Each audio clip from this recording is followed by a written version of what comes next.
उसके अंदर उदारता जरूर थी, लेकिन उसके अंदर त्याग की भावना बिल्कुल नहीं है। ये जो है सारी दोस्ती तो मानव की मानव से भी नहीं है। सारस का भोजन चूहा मिंडा को सांप है, न कि चावल दाल है। सत्यता यही है कि आरिफ पर निर्भर था वो, दोस्ती नहीं इसे कह सकते। ना दोस्ती ये है। वन विभाग जो कार्रवाई करे निश्चित रूप से सत्य है, और वन विभाग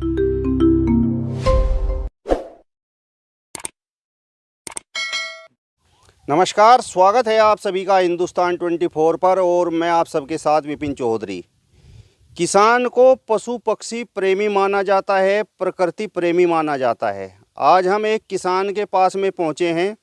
तस्वीरों में आप देख भी सकते हैं, यहाँ पर पशु भी बंधे हुए हैं और चारों तरफ आप हरे भरे पेड़ भी देख सकते हैं, और इन पेड़ों पर आप पक्षी भी देख सकते हैं। देखिए, इस पेड़ पर कुछ पक्षी भी बैठे हुए हैं।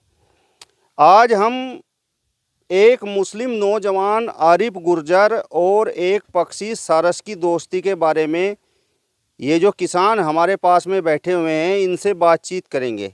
इनके बारे में यदि मैं आपको बताऊं तो 24 घंटे अपने खेत पर रहते हैं और पशु पक्षियों से इन्हें बड़ा प्रेम है। पशु पक्षी इनके पास आते रहते हैं, इनके चारों ओर रहते हैं।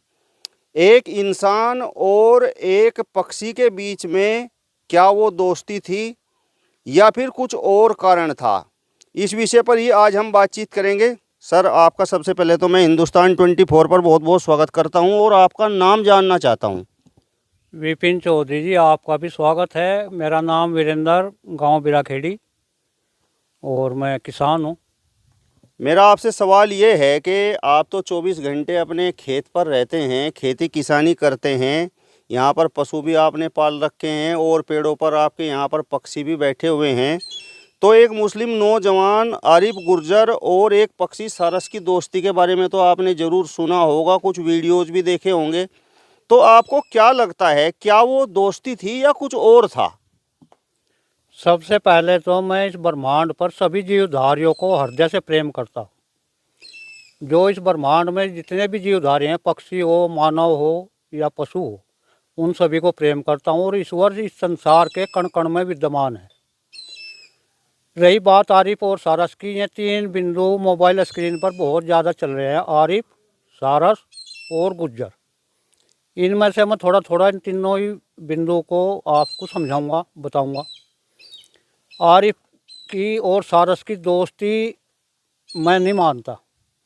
शरणागत की सनातनी आदमी कोई भी हो, उसकी रक्षा ही करता है। शरण में वो तो घायल था। जब उसकी शरण में सारस आ गया तो बचाने का हर किसी का ही फर्ज है, और बचाना भी चाहिए। मैं 1 मिनट के लिए आपको यहाँ पर रोकूंगा। आरिफ तो मुसलमान है, तो वो सनातनी कहाँ से हो गए? आरिफ निश्चित रूप से, आरिफ का, आपका और मेरा जेनेटिक कैरेक्टर एक ही है। सभी पहले सनातनी थे। रही बात उसके जीवन शैली की, क्योंकि जीवन शैली वो मुस्लिम परिवार से बिलोंग करता है। काश वहाँ घायल सुअर होता, काश वहाँ घायल हाथी होता, तो वो हाथ भी ना लगाता, क्योंकि उसकी कार्यशैली अलग है और सनातनी की कार्यशैली अलग है। इसलिए उसने जो काम किया वो गौरव का काम किया, और उसे उपचार के बाद चिड़ियाघर में ड्रॉप कर देना चाहिए था उसने।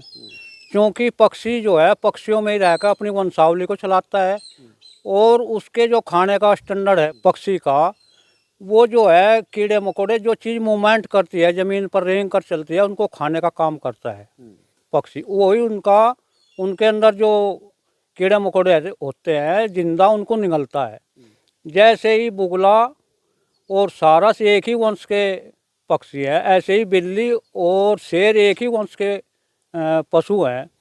तो आरिफ ने उसको बचाया का तो अच्छा कराया, लेकिन उसके अंदर चूँकि वो कार्यशैली से उसके गुणधर्म डिस्टर्ब होएगा आरिफ के, उसके अंदर उदारता जरूर थी, लेकिन उसके अंदर त्याग की भावना बिल्कुल नहीं है। एक गुण से कोई महान नहीं होता, सभी गुण विद्यमान हो तभी वो महान कहलाता है। एक दवाई जान करके कोई डॉक्टर नहीं बनता। सभी दवाओं की उपचार शैली की उसके पास अगर विद्या है तो तभी डॉक्टर कहलाता है। आरिफ ने ना केवल त्याग करता, उसका गौरव और भी बढ़ता। सारस अपने वंश में रहता। सारस फीमेल के पास है तो अपना वंश चला था, उसने सारस का नेचुरली गुणधर्म डिस्टर्ब कर दिया।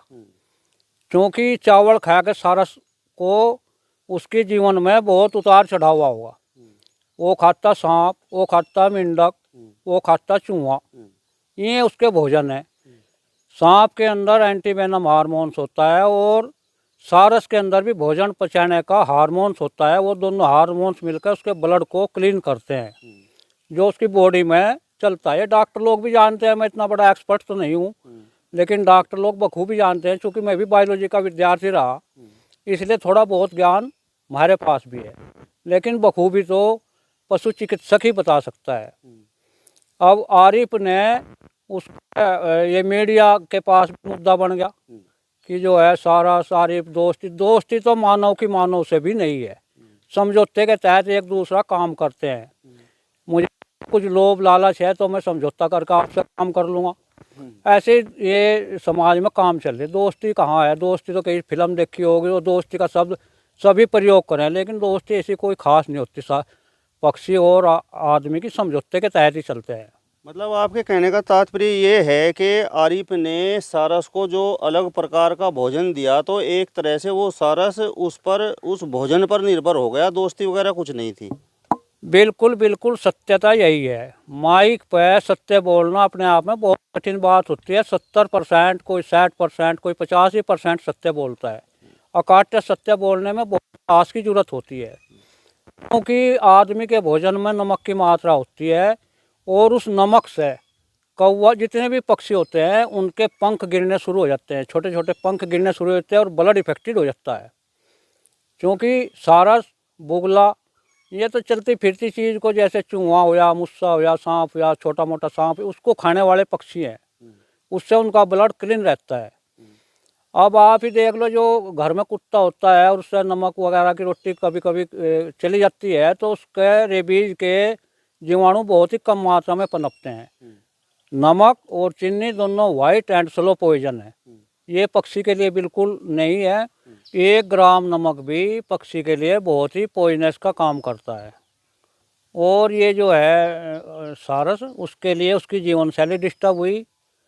आरिफ में त्याग का कोई गुण नहीं है, त्याग कर देना चाहिए था। इसे पॉलिटिकल विषय नहीं बनाना चाहिए था, चिड़ियाघर में छोड़ देना चाहिए। तो आसाम में, सिलीगुड़ी में, थाईलैंड में, कंबोडिया में बहुत से हाथी ट्रेन के नीचे कट के मर जाए, उनसे कौन उदारता दिखावे? सरकार भी उनसे मुंह फेर ले। सारस को उसने चिड़ियाघर में ड्रॉप कर देना चाहिए था, अपने बच्चों में फोकस लगाना था। अगर घायल कोई मानव या पक्षी मिलता उसकी मदद करनी थी ये, और पॉलिटिकल विषय पर इस पर ब्रेक लगा के उसे भी अपना जीवन जीना चाहिए था।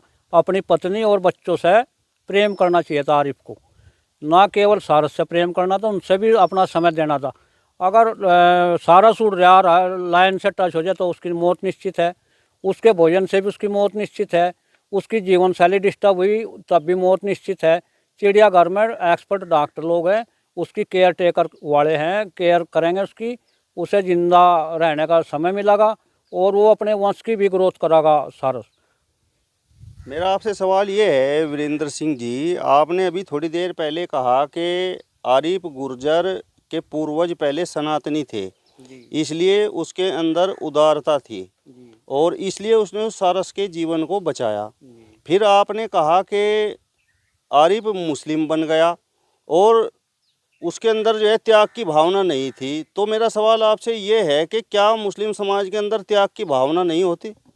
बिल्कुल होती है, लेकिन कार्यशैली से जेनेटिक कैरेक्टर डिस्टर्ब हो जाता है, क्योंकि कार्यशैली पे भी डिपेंड करता है वो कार्यशैली कैसी है उसकी। मुस्लिम परिवार में पैदा होने वाले लोग ज़्यादातर वो त्याग की भावना कम देखी गई है उनके अंदर। अब आरिफ का और म्हारा और आपका जेनेटिक कैरेक्टर जो है सनातनी ही था, लेकिन चूँकि हम अलग अलग कार्य से जुड़ गए, कोई पूजा पद्धति से जुड़ गया, कोई दूसरे इस्लाम को मानने वाला दूसरे धर्म उससे जुड़ गया, तो कार्यशैली से जेनेटिक कैरेक्टर डिस्टर्ब हो गया।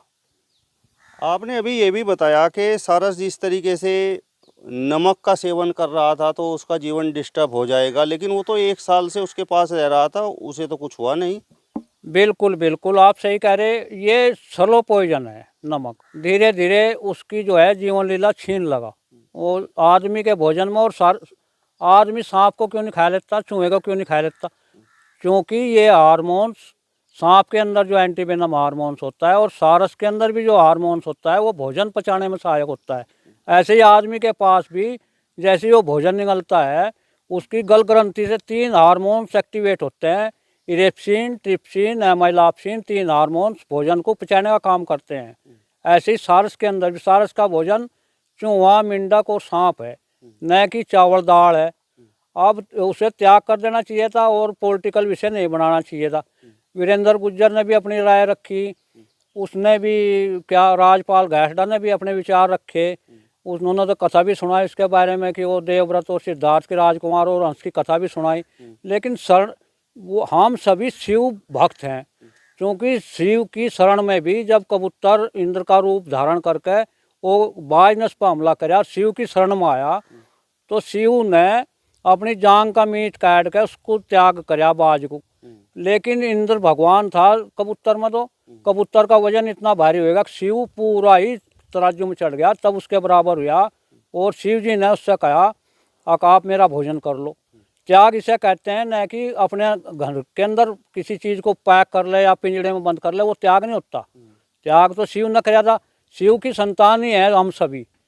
अब रही बात इन लोगों की जो अपने अपने विचार, उनके अपने थॉट टैंक हैं, कैसे कैसे अपने विचार व्यक्त करते हैं। वीरेंद्र गुज्जर ना तो भाजपा ही है, ऐसे समय में ऐसी बात बोलना वो उसके लिए अनुचित नहीं है। वो राजनीतिज्ञ है, कभी उसने तो गाय को टोकरा भर कर घास का भी नहीं गिरा होगा। राजपाल जी ने भी अपने विचार, उनका अपना थॉट टैंक है, बहुत अच्छे विचार रखे उन्होंने भी, बहुत अच्छे तरीके से समझा। लेकिन त्याग का गुण, त्याग, समर्पण, सहयोग, सहिष्णुता, धैर्यशीलता, ये सभी गुण आदमी के अंदर आदमी को महान बनाते हैं, न कि केवल एक गुण से कोई विकसित नहीं होता। मेरा आपसे सवाल ये है कि वीरेंद्र सिंह जी, अभी आपने कहा कि वो पिंजरे में उसे रख रहा था, उसे कैद कर लिया था, लेकिन हमने तो जितने भी वीडियो देखे हैं, जितने समाचार पत्रों में हमने पढ़ा है, तो वहाँ पर तो पक्षी बिल्कुल आज़ाद था, सारस आज़ाद था। और सवाल तो ये है कि वहाँ चिड़ियाघर में उसे कैद कर दिया गया है। नहीं देखो, ये तो उसकी जीवन, वो डॉक्टर लोग हैं, उसको कैसे उसके नेचुरली गुण धर्म को डिस्टर्ब कर दिया आरिफ ने। अब उसको नेचुरली सिद्धांत पे लाने के लिए बहुत समय लगेगा। आप कुत्ते को एक बार टुकड़ा डाल दो, कुत्ता आपसे सारी उम्र दोस्ती निभाओगा। क्योंकि कुत्ता जो है आदमी की गंध को, घ्राण पिंड होते हैं कुत्ते के दिमाग में, वो घ्राण पिंड में स्मेल को अडोप्ट कर लेता है और कुत्ता आप पर निर्भर हो जाएगा। जब आप उसको रोज भोजन डालोगे, उससे क्या जरूरत है सर्वाइव करने की, फाइट करने की, भोजन ढूंढने की। आप अगर ऐसा काम अपने बच्चे के साथ भी कर रहे, आपका बच्चा इसी रूम में बंद है और आप खेत में जाकर काम कर रहे, बच्चा वहीं घर में बैठा भोजन खा रहा, तो उसके साथ भी अत्याचार, अमानवीय काम है बच्चे के साथ भी। बच्चा खुद सर्वाइव हो, मेहनत करे और जाना सीखे कैसे भोजन। एक रोटी बनाने में हजारों हाथ लगते हैं, कोई बीज बनाता है, कोई ट्रैक्टर से जुताई करता है, कोई खाद डालता है, पानी चलाता है, कोई उसकी हार्वेस्टिंग करता है, कोई उसकी जो है फिर पिसाई करता है, पुछड़ाई करता है, और तब कोई पकाता है चून, जब वो थाली में रोटी आती है। ऐसे नहीं केवल एक आदमी सर्वाइव नहीं हो सकता, सभी समाज का विकास हो, सभी पक्षियों का विकास हो, सभी जीवधारियों का, जितने भी जीव इस भूलोक पर है, सभी को जीने का अधिकार है। और यही सनातन पद्धति हमको सिखाती है, न कि केवल एक जगह रखने से। यानी आपके कहने का तात्पर्य ये है कि सारस को फ्री में भोजन मिल रहा था बिना किसी मेहनत के, इसलिए वो आरिफ के पास था। जी जी, यही सत्यता है। सत्यता यही है कि आरिफ पर निर्भर था वो, दोस्ती नहीं इसे कह सकते। ना दोस्ती ये है, खुद सर्वाइव करे, खुद संघर्ष करे, उसकी एनर्जी भी टूटा, अब उसके पास रहने से वो उड़ेगा, और समाज भी डिस्टर्ब होगा, तार में टकराव होगा, मौत भी निश्चित है। और उसके परिवार के, काश इसी काम को उसकी पत्नी कर देती, रपट कर देती कि मेरे पति का ध्यान जो है सारा सारस में है, वो हमारे परिवार से उसका जो है फोकस विच्छेद होएगा, तो फिर क्या होता? फिर ना मजाही राणा बोल रहा था, ना वीरेंद्र गुज्जर बोल रहा था, ना राजपाल गैसडा बोल रहा था, कोई भी नहीं बोल रहा था, कोई उसके बारे में विचार ही नहीं दे सका था। मेरा अब आपसे सवाल ये है कि आरिफ गुर्जर ने उस सारस पक्षी का जीवन बचाया। वह घायल था, उसे घायल पक्षी को वो अपने घर पर लेकर आया, उसका उपचार किया और उसे इस लायक बनाया कि वो चल फिर सके। तो जिस तरीके से वन विभाग ने उस पर कार्रवाई की है, मुकदमा दर्ज किया है, वो आपकी नज़रों में क्या है? बिल्कुल बिल्कुल सत्य है, वन विभाग ने कार्रवाई करनी चाहिए उसके उससे। कबूतर भी तो शिव की शरण में आया, शिव सनातनी की शरण में आया, उसने कबूतर की जान बचाने के लिए अपनी पूरी जान दे दी। त्याग भी होना चाहिए, उदारता भी होनी चाहिए। उपचार के बाद आरिफ ने सारस को फ़ोन करके ड्रॉप कर देना चाहिए था। वन विभाग जो कार्रवाई करे निश्चित रूप से सत्य है, और वन विभाग बिल्कुल एकदम राइट काम कर रही। आरिफ से मेरी दोस्ती है, आरिफ को मैं लाइक करता हूँ। आरिफ ने गौरवशाली काम किया, उसकी जान बचाई, लेकिन उसके साथ साथ उसे उसका त्याग कर देना चाहिए था। अपने परिवार में समय देना चाहिए था, अपने बच्चों में समय देना चाहिए था। भविष्य में कोई और घायल मिले तो उसकी मदद करनी चाहिए। चलिए, तो वीरेंद्र सिंह जी को आपने सुना। फिलहाल इस वीडियो में बस इतना ही। अगली वीडियो में फिर आपसे मुलाकात होगी, तब तक बने रहिए हिंदुस्तान 24 के साथ। नमस्कार।